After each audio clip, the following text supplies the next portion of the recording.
I am Draken, and this is the DrakenWerks, and this is episode 30 in our Let's Play series with the Unorthoblocks server. Can you believe that we got to episode 30 already? Now, you guys may remember that off the side of our base, this has been here since like the last 30 episodes, this mountain range to the side here that we haven't chopped down yet, and it's a bit of a mess, to be honest. And we've got a few farms that were set up there when we first started off, and most of those have now been built into automated farms in the middle of Spire, except for the little ice farm that you saw there, which was like a little pool of ice that we were using to get ice blocks from. But I thought it was about time we tidied this area up. It's on my list. I have a big list of things that's still left to be done around the Draken Spire to get the inner city completed, and one of them was to sort out all of these areas to the side here, off to the side of the base, but also to build some additional little farms down there. Now, one of the farms I'd always intended to build down here since literally the beginning was an iron farm. Now, I've been buying for the last 30 episodes my iron from the shopping districts and from the various people who got it there. Mighty High and Mighty Beard both do have iron shops down there, so it was like, okay, but it would be nice to actually produce iron for ourselves, not to sell. I don't need to sell, I don't want to get into competition, but just iron to produce myself so I'm not having to buy it all the time as well. So that's what I built there. So I used a design by DrakenWerks, and we built ourselves a little iron farm there, and in addition to that we decided we were going to terraform and sculpt all that mountain, and that meant chopping down most of the mountain. And this is the joke we made a few episodes ago, but the fact that we keep on chopping down the mountains. We decided to go and build our bases in a mountainous region and then got rid of the mountains and chopped them down, but the amount of resources we got it from, it was quite phenomenal. But as you can see, there is quite a lot that we took out there.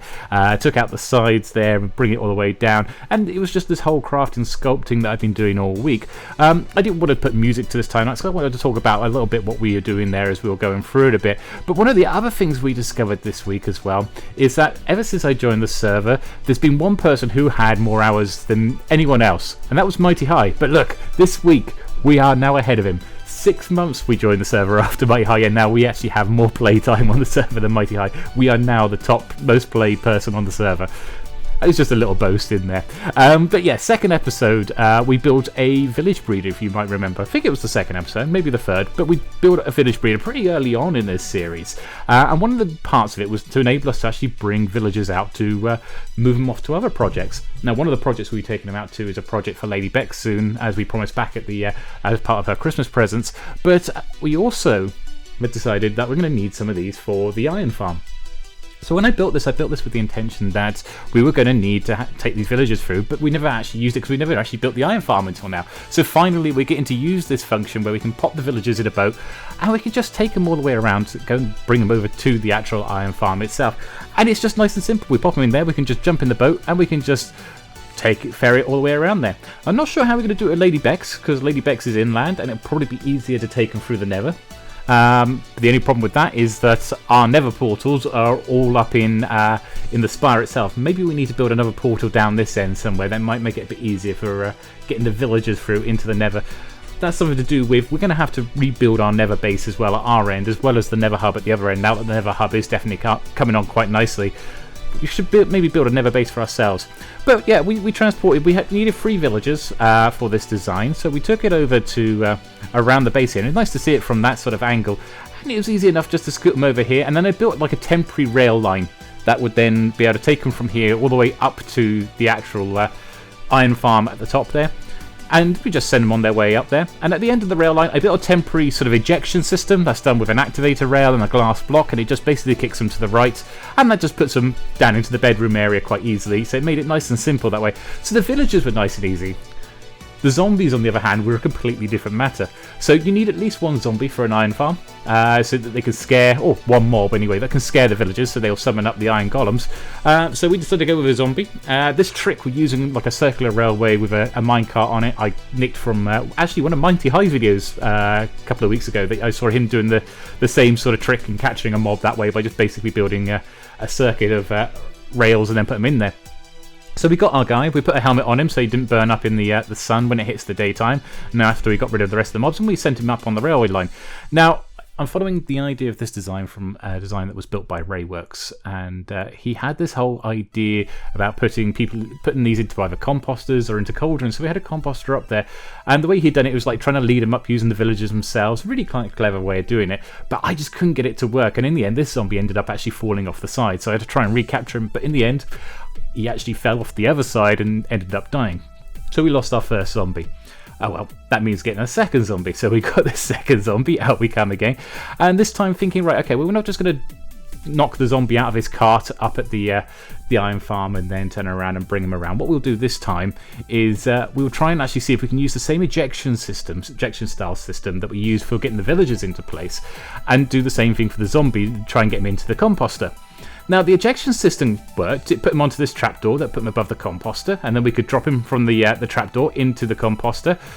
But then he wouldn't stay in the composter. He would sit on the top of it, and yeah, you can see he wasn't wanting to be in the composter itself, and then he fell out and into what was the kill chamber for the iron golems.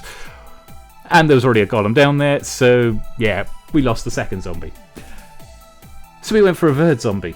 So we caught, yet again, another zombie, and this one decided that he too was going to be awkward in a different way. This one decided that he wasn't going to take the hat that I chucked him. So the other two had taken their hats to protect him from sun damage as soon as it became to the daytime, but this third one decided no, he didn't want the hat, so he ignored that one. That made that a bit more difficult, so we ended up having to build a shelter across the top of the railway line from where they were spawning all the way up to the iron farm itself, just to keep them protected from the sun because they wouldn't take the iron hat. So that was a bit frustrating as well, getting that bit done there as well. By this point, I'm starting to curse a little bit because this is the third zombie that we got over here, and again, he doesn't want to go into the composter either. Mr. Meatbag, as I call this one. He was deciding that he too decidedly wanted to stick on top of the composter and not get into the composter. I can't work out why this is happening. I don't know if it's because the blocks were around it or what that was causing it, but he just kept popping out of the composter, jumping on top.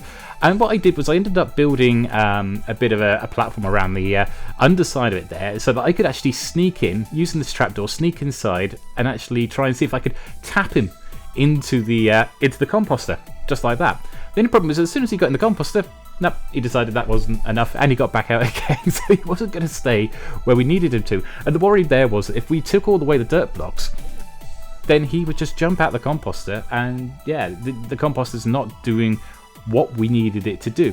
So, I mean, we tried a few times, and I spent a good like 5-10 minutes trying to get this guy to sit neatly in the composter, and then in the process of it, while I was breaking blocks and trying to sort stuff out, I accidentally fell into the kill pit, and guess who followed us down? Yeah, the zombie. Great. So that's the third zombie that we built in for the iron farm, who is now dead. And I was starting to get a bit frustrated at this stage, and then I suddenly had a look at it and I thought, maybe I'm going about this all wrong. Maybe we're getting this too complicated. Okay, so DrakenWerks Design had a composter, and he said you could use a cauldron.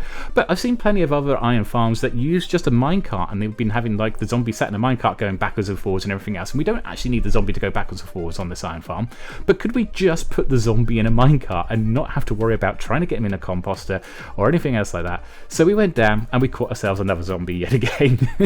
So we got this zombie done, and again he wouldn't take a hat, so we had to send him up without the hat and under the shelter of this temporary dirt roof over the top of the railway line, sending him all the way back up there, and then brought him up and just basically left him in his minecart on a slab sitting right opposite the villagers. And you know what? It worked. It finally worked.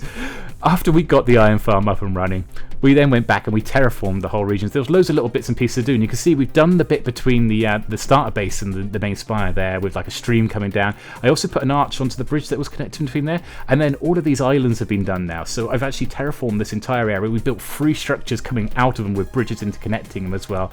And we got a bunch, there's 2 farms there. I say a bunch, it's 2 farms that are built into the side of these.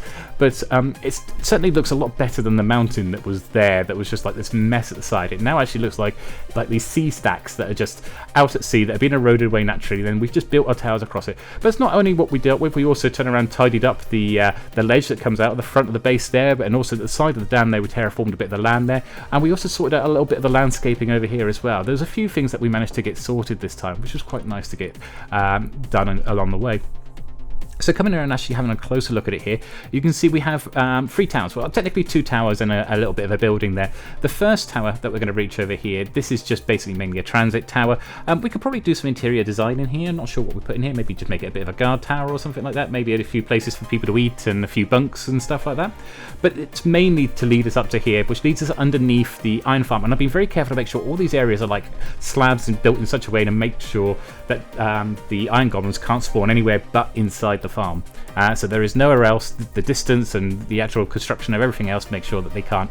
But you can see there, we're getting quite a few iron blocks, and throughout the course of the week, I think I filled up about half a double chest just in iron blocks, just after I constructed that. But we built another farm as well. You remember we had a little pool for ice at the end there? Well, we had to replace where we were getting ice from. So we built ourselves a little ice generator down here. And the design's a little bit different in terms of building structure wise. We wanted the towers to look a little bit different. But yeah, essentially you have these sheets of ice that have come down that we can just come in here with a silk touch axe and just farm away quite happily. It's actually built and designed in a very similar manner to the way that we did the basalt generators and the cobblestone generators. So just above the entrance where we walked in there is a strip where you have every other block a water source block that is covered, and then the space in between those water source blocks are uncovered. So what happens is the source blocks either side create a new source block in the middle, and because it's uncovered, that will turn to ice after a certain amount of time. Meanwhile, beneath this place there is a EFO-style hopper clock that's on quite a long tick delay, and every now and then it will cause a quick, brief pulse that will then activate some pistons behind where those ice blocks are forming, which will push them forwards. Then a second circuit goes around on a slight delay and then pushes the pistons underneath as well, across the top there, and that forces them to come down. The result is you get these 4 sheets of ice coming down here. So yeah, it's not too dissimilar. I mean, the approach is pretty much similar to the way that the basalt generator works and the way that the cobblestone generator works in our base. And it creates these sheets that we can just come in and we can just mine up quite easily with our pickaxe there.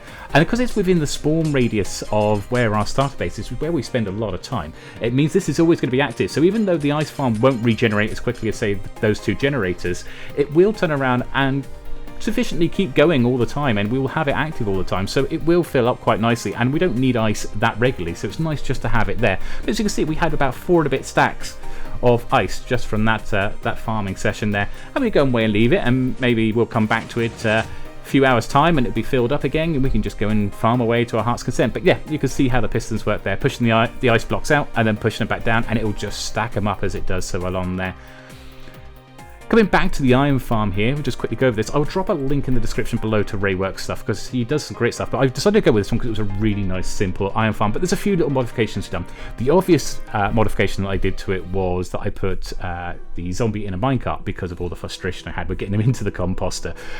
So we have him there, and he sits there and scares the villagers. But the other modification we've done as well was here with the iron goblins is the kill chamber. We actually have a double kill chamber, so there's a magma block at the bottom as well as a lava blade at the top.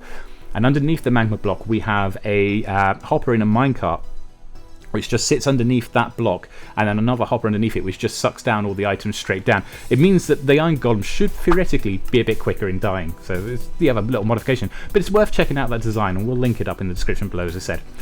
Now, you may remember last week that we were working as a group on the Unorthoblocks server to get the Nether Hub up and running. We even did a whole stream day, and I just uploaded to YouTube a couple of days ago the live stream that we did on that one. It's like 2.5 hours long, but it's worth going to check it out, and you'll see how we ran around helping the rest of the guys building up the hub there and how it was coming on. In the week since then, people have been doing a bit more work, so there's been a bit more development, but for ourselves as well, it also meant that now we had the bottom part of it done, which was done very quickly and done early on in the actual stream day, that we could now actually connect up our Nether railway to it directly. So you may remember, you've probably seen this a few times in the episodes, this is our Nether railway that connects ourselves back to Spawn Town. But before, at this point, it would normally go up into the ceiling and it would lead up to where is the temporary sort of Nether hub. We say Nether hub, it's like a couple of corridors that all meet. That was the old Nether hub. But this now diverts off to here, and now it's going along here, past a few other people's bits and pieces there as well that we can see on the way through. I think there's someone's gold farm just off the side here, or a piglin farm is just off the side that we pass over the top of. But we head on over just to by the Nether hub itself, and this will take us down directly into the actual railway station area of it. But I thought I'd get this built up, and we're the first ones to do it, but I've already seen people have quickly been, once they realised that I built mine, they quickly started bagsying their spaces to be able to actually get their connections through to, and as you can see, it brings us all the way down here. And it's quite a nice little journey here. It's all built up now. We don't have any sort of temporary redstone area, netherrack areas that like we did before. But I decided I'd build a bit of a mechanism at the end here. So you can see, as soon as we got here, we got ejected immediately from here, and that's exactly using the same sort of system that we used with the villagers, which is that you have an activator rail that's powered underneath a glass block there, and it ejects you off to the right. Then under there you could probably just see there's a cactus, so when the empty minecart now travels on, it hits that cactus, it gets broken and it falls into the hoppers just in front of the cactus, which will then put it around into the dispenser here, which we can then reuse again to go back up there. Quite a nice little system there. I'll probably build these at the other end, at the Drakenspire end as well. But yeah, this is my end of the Nether hub here. So as we come out here, I decided I'd make the inside bit here look a bit more like our base, so that you can, when people come down here, they can actually see, oh yeah, that's Draken's area. It's pretty much, and it gives you that sort of design aesthetic going there, that you know you're heading towards the Drakenspire. It's got that design aspect. But going back into here, since last week, as I say, last time we came up here we had seen bits of it under development, but we can come up here and see now that the roof is pretty much in place. There's a couple of walls to go in, but most of the walls are also in now in the main hub. Now the side hub areas, the side wings, they still got to be built. I think one of the wings has got its floor fully in place, but the others have still got a lot more to be done on them. But the hub is starting to look quite nice. It's starting to look pretty fantastic coming up here. I think we can probably activate the portal soon. But the other reason why I wanted to come down here, because I wanted to come here to Spawn Island. Now, as some of you may know, Gray has been working down here rebuilding our Spawn Island, and it has changed dramatically over time. He's done a really good job down here, and his channel is linked down below. Do go down and check out a lot of his videos about this place, because he's done a lot of work down here, and it's absolutely gorgeous. You know, he's got this church here that he's got like our respawn kits on, but he's built this whole medieval town off the side where he's in the process of building it, and he's another one like me who will build loads of things in this medieval style, and I'm just jealous of the skill he has in building it here. I mean, look at the texture of this ground. This is like a little shanty town that he's built in front of it there, and you can just look at the texture of the way the ground was done and everything else. It just looks like rough wood all built up and everything else like that. Then we come over to the main island here with a fountain there, and we've got the fortifications in the background, and it just all looks so well built and put together. It's such a beautiful place. And you can see coming up here, yeah, he's got a bit of a shulker monster, which we discussed a few times in the last couple of episodes about how we're having to deal with shulker monsters, and yeah, the pain is real for anyone who does any sort of big Minecraft builds and everything else. You always end up with a shulker monster somewhere, and yeah, that'd be Gray's one there. I think as I went around here, I also discovered a couple of other little spots of shulkers that he had left lying around as well, which is quite understandable. But yeah, I love this design. I love that the wooden sort of I can't remember what they're called, palisades or something like that, is it? It's the bits that stick out at the top of the wall where the archers can fire down from. I really like the look of that, and that's really nice. And then this place here is just absolutely gorgeous. I love the fact that he's got armor stands done up in this sort of starways. Makes the town feel like it comes more alive, and there's more people around and everything else like that. And it's something that I may consider doing for the Drakenspire. Now I've seen it done down here, because it does look really cool. It just bring it alive a little bit. It feels like there's actual activity here. It's Mighty High sat at the back there for some reason, but yes, some guy over here turning around watering his plants. You can see, but yeah, it's yeah, I love the design. I love the way he's put it all together. This rustic medieval fantasy style, it just suits so well down here, and this is one of the things I like doing about playing on a multiplayer service, that you can come and get inspiration from other people, see how they're doing things and everything else, and inspire yourselves on it. And down here he's got himself a little bit of a dockside as well. And here with the dockside, you can see at the right there, you just see the lights just turn on. That's another thing he's got on there, the little lanterns that turn on as soon as it turns to night. It's got like a little light sensor on the top. But as we come down here, you can see you've got all the junks off to the side there, these oriental sort of style ships and everything else he's got built here. I love the fact he's got this little family down here waving one of them off as it's just leaving dock down the bottom here. I think it's pretty cool, very nicely put together there. And he built all these docks up, but he built a lot of low docks, and he invited a load of us to come over and build ships as well. But we did say to him, you know, a couple of us, that we're going to need taller docks than that. He had only one tall dock, which is this one, so this is another one of his ship builds. And again, it's nice to see how others build ships as well, because everyone does it slightly differently. Everyone's got slightly different designs and everything else, but I love that he's got the rigging on there. He's included the rigging, and he's got the sails in there and everything else. I love the style of this ship. It feels just, as I say, it just feels like a very different to the way that I do ships, even though it's built out of very similar materials. And you know, you're looking at it, look around here, you know, you've got your oak and you've got your birch and everything else like that. The ship isn't actually built out of that much different to the way that the materials that I build my ships out of, but it's just the style and the way that he's done it is also very different, while still remaining as a ship, and it's very cool to see. So it's almost like a unique characteristic for his ships that he's got around there. But it's nice to come again and see those ones as well. And you've got the dragon head in the background there. Look at that, you know, the dragon built into the mountain. And then he's got another dragon flying over the top there. I think there's more dragons around somewhere, but I don't think they had loaded in yet. Yeah, they were around there as well. But one of the things he said was he wanted people to come down here with these docks to come and build some docks. He's going to build some extra docks, and he wanted us to come down and build some ships. Now, I know Mighty Beard was talking about coming down and building some ships, but of course, obviously the other big shipbuilder on the server is obviously myself. So he was kind of hoping that I would come down. So we did.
Okay, so that was a short time lapse there, but you can see there we built ourselves a small little Jasmine class vessel to bring down to the dockside here. But this side of the fort, we didn't show it before, but this side of the fort is another area where I know he's planning on expanding the town out to, so there'll be more housing and stuff down this side.